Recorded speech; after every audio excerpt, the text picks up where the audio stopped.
नमस्कार. महाराष्ट्रामधील तमाम लाडक्या बहिणींची लाडकी बहीण योजनेच्या नवीन व्हिडिओमध्ये स्वागत आहे. तर बघा बहिणींनो, लाडकी बहीण योजनेबाबत सर्वात महत्त्वाची मोठी अपडेट आलेली आहे. बहिणींनो, आत्ताच्या घडीची सर्वात महत्त्वाची मोठी अपडेट आलेली आहे. लाडक्या बहिणींसाठी सर्वात महत्त्वाचा मोठा निर्णय आज या ठिकाणी झालेला आहे. तर बहिणींनो, तुम्हाला या व्हिडिओमध्ये फेब्रुवारी-मार्च हप्त्याविषयी सर्व माहिती मिळणार आहे. व्हिडिओ शेवटपर्यंत नक्की बघा. शेवटी तुम्हाला मी महत्त्वाची एक बोनस टिप देणार आहे. ती जर का तुम्ही बघितलं तर तुमचा मोठा फायदा होणार आहे. तर ज्या बहिणी व्हिडिओ शेवटपर्यंत बघतील त्यांना संपूर्ण माहिती कळणार आहे. तर बघा, सर्वात महत्त्वाचा मोठा निर्णय असा घेण्यात आलेला आहे की बहिणींनो, जवळजवळ 1.5 म्हणजे जवळ तुम्ही जर बघितलं तर 1.5 कोटी लाडक्या बहिणी या ठिकाणी अपात्र होणार आहेत. आता यामध्ये तुमचं सुद्धा नाव असू शकतं, तुम्हाला सुद्धा ठिकाणी अपात्र केलं जाऊ शकतं. आता तुमचं जर नाव आलं तर तुम्ही सुद्धा अपात्र होणार आहात. म्हणून व्हिडिओ शेवटपर्यंत बघा, जेणेकरून तुम्हाला डिटेलमध्ये माहिती कळणार आहे. आता बघा काय निर्णय घेण्यात आलेला आहे. तर रोहिणी खडसेंचा या ठिकाणी सरकारवर या ठिकाणी हल्लाबोल केलेला आहे आणि त्यांनी स्पष्टपणे या ठिकाणी संपूर्ण माहिती सांगितलेली आहे. तर तुम्ही बघू शकता, लाडकी बहीण योजनेबाबत अर्थसंकल्पामध्ये महत्त्वाचा निर्णय घेण्यात आलेला आहे आणि हा महत्त्वाचा निर्णय अतिशय खूप महत्त्वाचा आहे. त्यामुळे सर्व बहिणींसाठी हा व्हिडिओसुद्धा बघणं खूप गरजेचं आहे.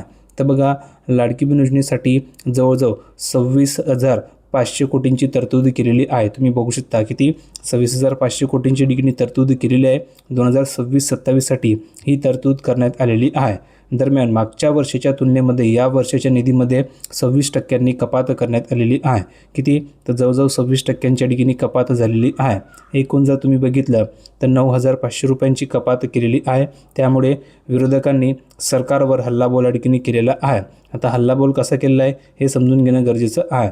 तर बघा, विधानसभा निवडणुकीपूर्वी लाडकी बहीण योजनेचा हप्ता वाढवण्याची घोषणा ठिकाणी केलेली होती. मात्र अजूनही याबाबत निर्णय झालेला नाही आहे. त्याचसोबत आता निधींमध्ये ठिकाणी घट केल्याचं अजून या ठिकाणी समोर आलेलं आहे.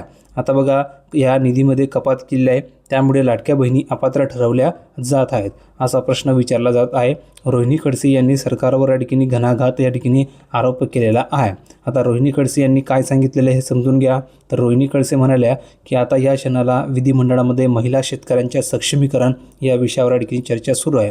मुख्यमंत्री, उपमुख्यमंत्री आणि मंत्र्यांनी भाषणे केली.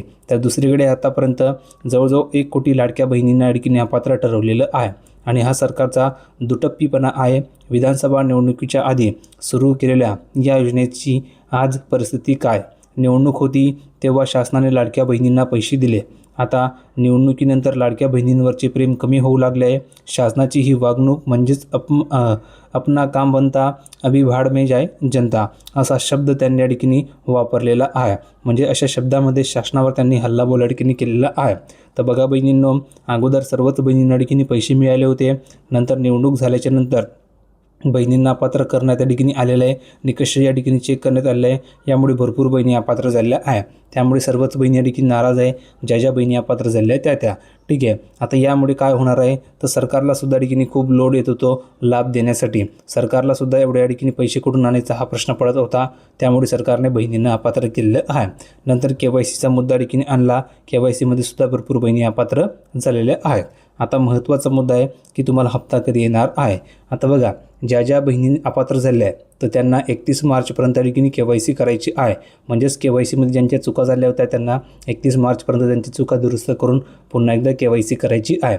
आणि ही KYC केल्याच्यानंतर भरपूर बहिणी पात्र ठरतील आणि भरपूर बहिणी अपात्र ठरतील.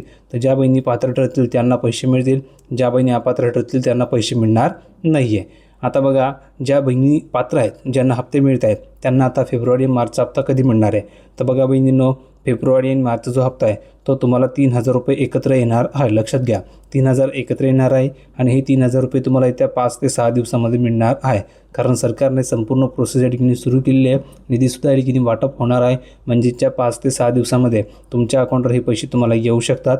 टोटल 3,000 रुपये तुम्हाला मिळू शकतात. आता कमेंट करून सांगा किती बहिणींना जानेवारीचा हप्ता आलेला आहे. कारण ज्या बहिणींना जानेवारीचा हप्ता आलेला आहे त्यांना आता या ठिकाणी जवळजवळ 3,000 मिळतील आणि ज्यांना जानेवारीचा हप्ता आलेला नाही आहे तर त्या बहिणींना टोटल 4,500 रुपये मिळू शकतात. कसे मिळतील समजून घ्या. तर त्यांना जानेवारीच्या ठिकाणी पैसे त्यांचे बाकी आहेत, नंतर फेब्रुवारीचे त्यांचे पैसे बाकी आहेत, नंतर तुम्ही बघितलं असेल मार्चचे त्यांचे पैसे बाकी आहेत. म्हणजे असे टोटल त्यांचे हे 1,500, हे 1,500 आणि हे 1,500 असे टोटल त्यांचे 4,500 रुपये ठिकाणी बाकी आहेत. अशा प्रकारे त्या बहिणींना 4,500 रुपये मिळणार आहेत आणि ही पैशाची संपूर्ण जी प्रक्रिया आहे ते येत्या 5 ते 6 दिवसामध्ये सुरू होणार आहे. तुमच्या अकाउंटवर कधी पैसे येऊ शकतात. संपूर्ण माहिती मी तुम्हाला दाखवलेली आहे. तर बहिणींनो, व्हिडिओ कसा वाटला कमेंटमध्ये सांगा. व्हिडिओ आवडला सुद्धा लाईक करा, शेअर करा, चॅनलला सबस्क्राईब करायला विसरू नका. व्हिडिओ पुढच्या व्हिडिओमध्ये नवीन अपडेट घेऊन, तोपर्यंत धन्यवाद.